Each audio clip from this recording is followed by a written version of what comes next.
In this video, we will be giving insight as to the purpose of the cards that make up the top portion of our user dashboard. Our first two rows of cards contain very similar information. However, the first row pertains to you, the employee, whereas the second row pertains to the shop that you are in. This very first card contains all phases that have been assigned to you, the employee. It's important to note that any of these cards can be selected, which will then open up a table containing that information. These tables can be filtered in various ways, but for example, let's filter it by the date created. Once we select date created, the table of information is now filtered on that date. If at any point we are working to get back to the user dashboard, the quickest way is to select the AiM logo in the top left-hand corner.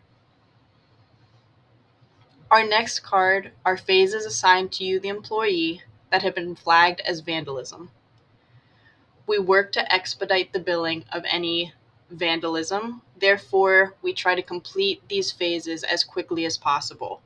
This card will hopefully draw your attention to these phases that have been assigned to you.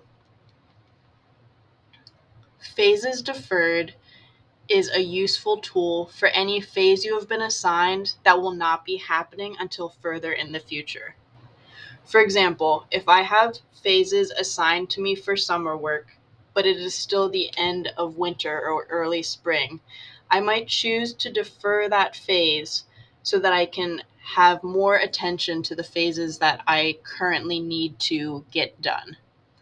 You will then see the number change in this card showing that you have changed the status to deferred and will need to look in on them further in the future.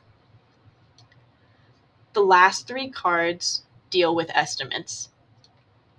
The first, when you have an estimate in planning as an employee, that means you have 7 days to turn around that information that pertains to that estimate. Once in planning status has been changed to estimate complete, that is work control's sign that they can then take that information dealing with the estimate and give it to the customer. Once they have communicated that information on the estimate to the customer, the status of that estimate will then be changed to processed. At that time, we are awaiting the decision of the customer. The second row deals with very similar information, but instead of you, the employee, it now contains everything to do with your shop. Again, any of these cards can still be selected to see what is going on in your shop. The third row contains different information, so we'll go over each of these cards. The first one being any phase with new status within your shop. A phase with status new has not been assigned to any specific employee. However, it can still be selected and seen what those phases pertain to. The next card is phases that have been assigned to no one. If no employee has been assigned to the phase, it might get lost in the shuffle. So we've created a card to draw attention to any phase that doesn't currently have an assigned employee. The third card shows any purchase requests that you, the employee, have created. You can select this and view the table of any purchase requests that you have placed on different work orders.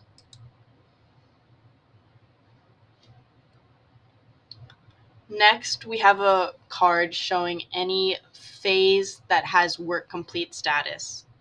It's important to note that any phase within this card can still have time cards placed onto it.